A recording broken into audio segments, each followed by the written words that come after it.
8:38, let's talk about a film that is attracting a lot of attention. Already won 2 Golden Globes and has been nominated for 9 BAFTAs.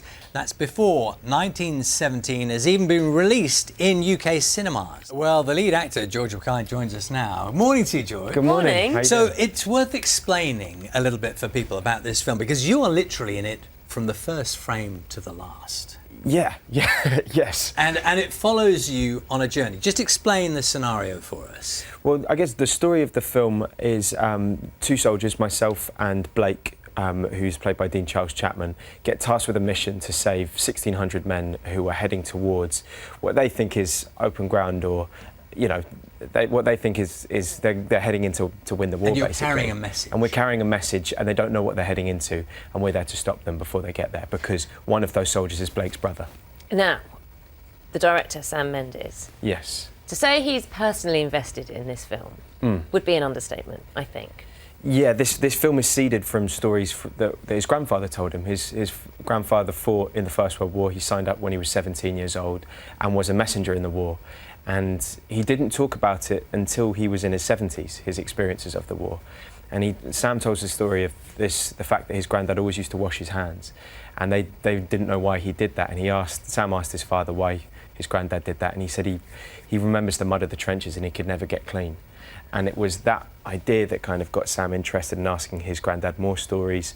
And one of them that his granddad told him was that he had to deliver a message across no man's land. And that image is what basically seeded the story for Sam. So when you're approached to do this film, to work with Sam Mendes, and you are, as Charlie said, literally from the first frame to the last, what was the pressure like? I mean, it's an amazing opportunity. I mean, it was like any other audition. I did an audition tape and read some scenes. It was Nina Gold who cast it. And then on the second meeting I met Sam and he explained, because also the film appears to be all in one shot. And so we had to rehearse for 6 months before we even began filming, because the whole film's kind of got to be choreographed in a sense. And so he said, like, that would be part of the process and that would be, you know, what we'd have to do. So it's just amazing, you know, to work with someone like Sam and all the people involved, Roger Deakins, and the story itself, the script that Christy Wilson-Cairns wrote with Sam is just so beautiful. I just wanted to be involved. And one of the things that's distinctive about it, it's almost in real time in a way, isn't it? It sort of follows your journey as you try and take this message from one place to another through these, you know, desperate circumstances, but it's almost in real time. Yeah, pretty much. I mean, Sam wanted... Yeah, I think it's more of an experience than it is a watch. I think Sam, he had this idea that it was going to be this journey and he always wanted it to be in real time, and that's why we did it in one shot, so that you can never leave these men. You can never leave whatever circumstance they're going through, and you feel it as they do, basically. What's the longest shot, like, take? How many minutes? I reckon about 8.5 minutes. So when you have an 8.5 minute scene to record on film, and you've done all the rehearsals, you're telling me there's no pressure to kind of get that right? And how many times and it would have been you because you're in every scene, did you mess up 20 seconds before the end? Oh, there were a couple of those. There's literally, I think there was a few times, there was one take in particular, or a number of takes which I mucked up in the last 5 seconds of a 6.5 minute take, you know, and it's... Can you show us your face when that kind of, you realise that's what you're... I mean, I don't know what I look like, but I imagined there was a couple of choice words, I'm sure. That's when you need the backing of your director. Yeah, that's the thing. Do it again. It was genuinely such a team effort because, like, in getting these shots, you know, getting these long sequences, there was never a lead element. It was never all about the camera, all about the acting, all about the set. It was this complete fluid handoff. And so, you know, when one of us would muck up, there was always that kind of shared, like, it's all right, we all knew. Now, some of the images we've shown people already, shown some of the filming of you in those very barren, bleak areas. Yeah. There were huge mud pits, you know, well documented from the trenches.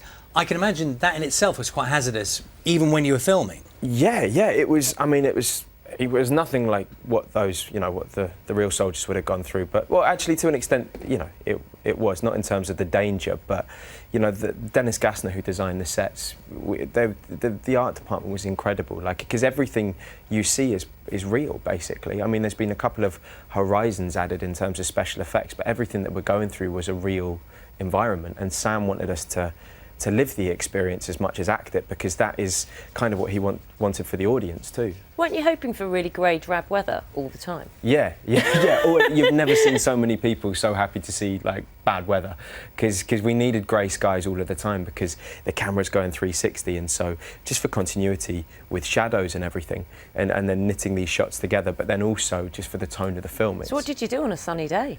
We just rehearsed. I mean, the first day of filming, we didn't shoot a thing, you know. So I think the producers called up at the end of the day and were like, "So how did it go?" And like, "Well, we haven't filmed a thing because the weather's not right."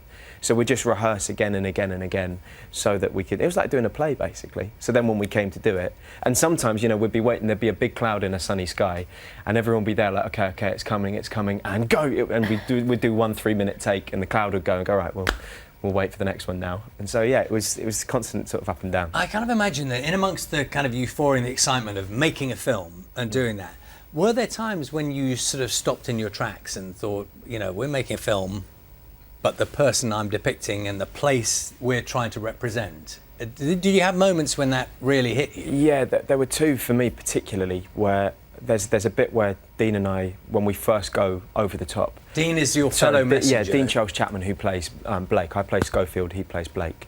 And we go on this journey together, and there's the bit where they first put their head above the parapet. And it's funny, when you're in those trenches, you can't see the horizon. You know, you're tunnel visioned all the time. And the set was it's such an aggressive, terrifying landscape, no man's land. All that, you know, we've got dead horses where, you know, Naomi, Don and Tristan, who did the makeup of the prosthetics, Tristan and his team made the most incredible, like these decaying horses. And you look out and you see all of that and this barbed wire. That was really affronting. And then also there's a scene which I think is in the trailer where my character's running along the line of the It's a sequence I think we just saw a second ago. Oh, right. It's the one where you're Yeah, and all the soldiers are coming knocked over. Yes, yeah, that's the one. And when I saw the rehearsal of that, they obviously weren't having the explosions going, so there was just silence across this field. And we had 500 men on set that day, and to see 500 men pour over, and all you hear is the jangling of their mess tins, it was really eerie, actually. What about, I mean, what's interesting is, I mean, you've been in films before, Sunshine on Leith, and you're an experienced actor, but you were also with other really big names as well. Yeah. Benedict Cumberbatch, Colin Firth, to name just two. What was the atmosphere like? Because you're the star. Honestly, that's the thing. There was no lead element in the film. I think it was such a team effort. There wasn't that kind of usual sort of hierarchy that there is on on set, which is often, it doesn't make sense in terms of actually getting the thing done. You know, I think it's there to be there some of the time. But the thing is, working with people like Colin and Benedict, Andrew, it was amazing. Andrew Scott, sorry, they all have their process of working, but the one thing that unites them all is this incredible specificity. You know, the level of detail that they can pull out of a scene is just amazing. And I dare say that seeing the awards it's already got, and you know, the talk around it. Yeah. That must be lovely to hear. Yeah, it's lovely. I think it's great for the film. I think the best thing that can come from it really is that it's just also because the film's not out yet over here. It comes out on Friday, and so the fact that it's got this buzz now is wonderful. And the thing is it's a film made to be seen in the cinema. It's a proper cinema experience. I definitely vouch for that, because we were lucky enough to go to a screening and see it in the cinema, and it is big and it is big. You want immersive. It's exactly that's what Sam wanted. So I think anything to do with, you know, all the awards and that, it's, you know, it's motivation for people to hopefully go and see it in the cinema. Practiced a speech? No. How did you celebrate the Golden Globe? Oh, we're just with everyone. You know, we had a fair few of the team out there, so we just kind of made a night of it. Messy? No, not too bad. We were all right. Best behaviour. Lovely to see you this morning. Thank you. Cheers. Thank you very much. 1917 is in cinemas, as we just said, from tomorrow.